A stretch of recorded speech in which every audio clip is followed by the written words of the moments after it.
the horse will do when I put something on his back, like the saddle pad. He's not doing anything while I'm hitting it, right? He's not doing anything. Now what I want to try is put it on his back, or on his body, like that,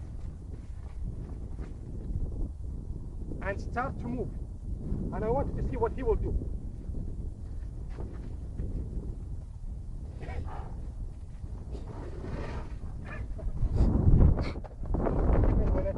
Covered his face or his head, he did not do anything. What do you want more than that? A young foal that I'm breaking or starting for the first day.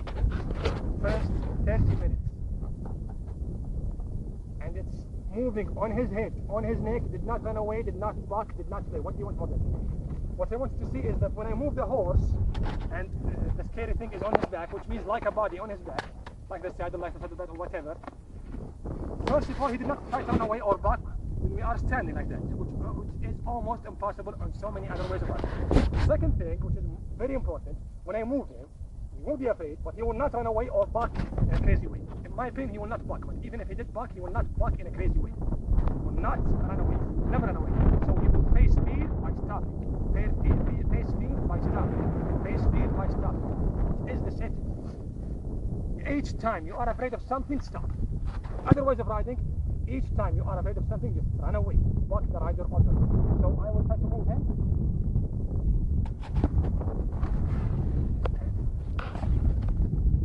When they're moving it on his back, which is very scary, but still he did not. But the result he's giving me is almost impossible on so many other ways of riding. A lot of horse people know that, even with their own horses. Not when you break a horse or start a horse, even with your own horse, you know that this result is almost impossible. It's not impossible, you see it, but for so many ways of riding, or in so many ways of riding, it's impossible. So I will try to move fast. See? Between his legs, behind him. Look at that.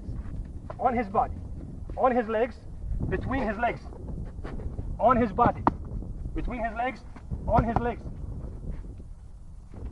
What is the reaction? Okay. Seen and seen is believing. What do you want more than that? Starting a horse, breaking a horse. I'm not training a horse for 10 years, then showing you the same results. This is my first half hour with a horse that I'm breaking or starting. If you get this result by using strength, show me. Until you do, you are a liar. It's that simple. Now, if I move him on that thing, which is the first time for him to do it, scary color, you see, he's trying to please me without stopping. He was able to stop. Okay, I can't run away. He's able to say, okay, I will stop. I will not move. But he's not doing that. He's trying to please me. Look at that. You see? He's trying to please me. He's saying, what do you want? What do you want? What do you want me to do? Now, a lot of people, and this is a big mistake, when they go inside the scary thing, they let the horse run away when he's inside it, or move right or left when he's inside it, which means just go inside, and even if you do it in a bad way, or even if you do it in a bad way, the end justifies the means. And that's a big problem, because in his opinion, if you do that, each time he sees a scary thing, he wants to jump over it. Run in a crazy way in it, bolt in it, then stop. You must know that do not go inside unless you are ready. Because if you go inside, you will not bolt, you will not run away, you will not buck. Go inside in a gentle way, calm way, or don't go inside. You have the right to stop. If you go inside, you must be ready. So, I'm going inside, you want to stop, but you will not run away. What I want you to see is that when he touches it for the first time, I want you to see his reaction. Now he's touching it with the right hand and with the left hand. Front legs. You see he's touching it. When he steps on it, I want you to see what the horse will do when he touches it for the first time. First touch, you see? First touch. He never bolted at me. He never moved straight. Which means he cannot move straight. He cannot run away straight. It's impossible. You see? First touch. Moving back. Again. First touch. Moving left and right. Why didn't he jump? Any other horse, and you know it, will buck and kick me and kill me and jump and run away straight. or run away the opposite direction. He's not running away to the opposite direction. He's not running away or bolting straight. Move again. So what's happening right now? I did not hurt him, did not force him. The scary thing did not hurt him, so he's saying to himself, it's not scaring me, it's not hurting me, there is no pain, so why not? Let's do it. But when you do it, and it did not hurt him, but you made him do it in a wrong way, in a bad way, in a rough way, he will be afraid, not from the scary thing, from what you did. And again, if it did not hurt him, but he was able to run away, look at this, look at this. He was not able to jump. Wait. A horse, who's much bigger than me, stronger than me, is doing this move to go inside the scary thing. Why is he doing that? If I was treating him in the wrong way, he will jump straight or move to the opposite direction. Why is he collecting his body like that to move inside the scary thing? Tell me why. It's very simple. Because he knows that he can't run away. Why can't he run away? Because I did not give him a reason to run away. What is the reason that will make the horse run away? Using it. That's simple. Now, he's touching it. Look at that. The front legs are on this side. The back legs, hind legs are on this side. Both separate stacks or bags or sheets or whatever you want to call it. And he's moving back, not moving straight. Again. See, when he stops, I just change the direction. I never pull straight or make someone hit him from behind or push him from behind or use a blindfold or whatever. Just change the direction. Look at that. First time. Moving on it. Did not bolt, did not run away, did not buck, did not change his direction in a crazy way. Now he's saying, I was right, he was wrong. I said no pain, he said there is pain. Who was right, me or him? Me. So, of course he will keep getting better. Why not? If I did not mistake, why should you keep getting worse? For what reason? There is no pain, so what do you want? So now, I do it with a loose rein.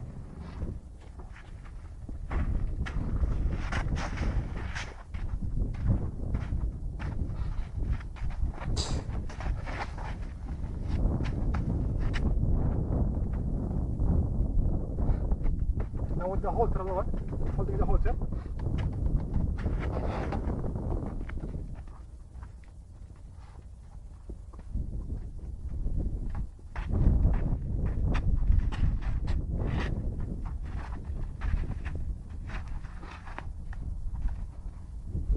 Now if I leave some distance between me and the horse, a lot of horses, when you take them in a bad way, they want to leave or make a big distance between you and them when you leave them. If you train them in a good way, they don't want the distance. They want to be closer to you. The opposite is the same with bad riders. They want a bigger space. You see, I'm leading him with a loose rein. Look at that. I want you to see after he moves. Look at that. It's a loose rein. He did not run away in the opposite direction, did not go left, did not stop. He moved away and came back here. Again, loose rein. Look at that. Big distance, right? Look. Look at that. He's afraid. He moved left with the loose rein, he came back to me. See? He chose me over the scary thing. This is trust. Training is completely different than trust. Now, let's try do the same thing with the loose rein.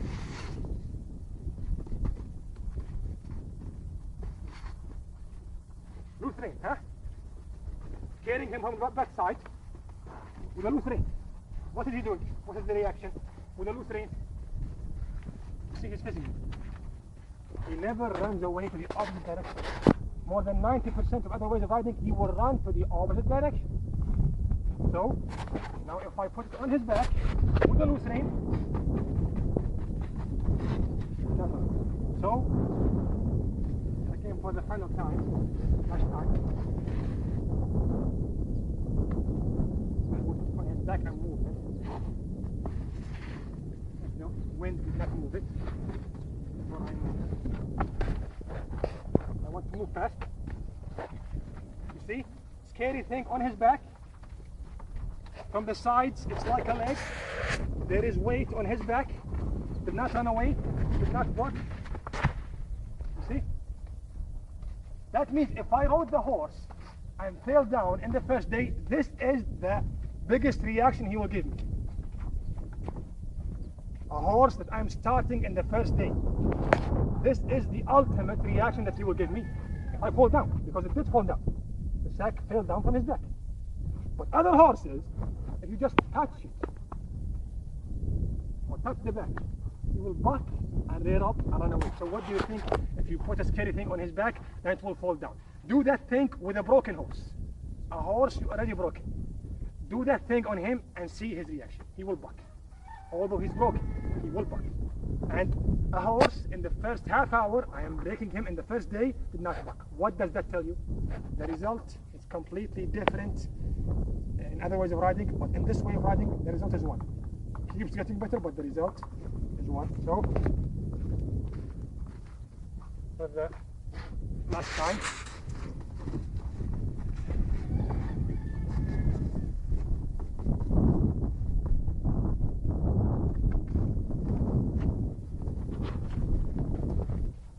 It's steering him from the right side, from the left side, and it will fall down.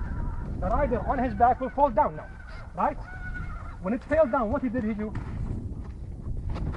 You see? So that means if I fall down, if I ride him and fall down, this is what he will do. The sack or the bag is more scary than me. That's a fact. And this is what he wants. So people don't understand the idea of synthesizing or real trust or control, whatever you want to call it. I call it real trust. The idea is very simple.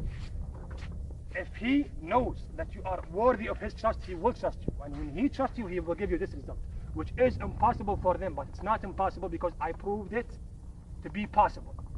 I proved them wrong. You say something is impossible. Flying is impossible. In the past, okay, now we have planes. So it's not impossible anymore, it's possible.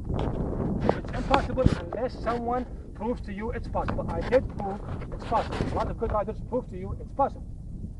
Now, the question is very simple. If you can do it by using strength, show me. Until you do it, there is nothing to talk about because it's impossible to do it by strength.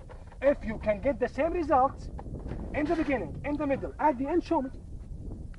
Which means with the horse you are breaking in the first day, with your own horse, show me. The result is one. In the beginning, in the middle, at the end. If you can show me that, you should show me that. If you cannot show me that, then there is nothing to talk about. That's it. If you can do it, why don't you show me?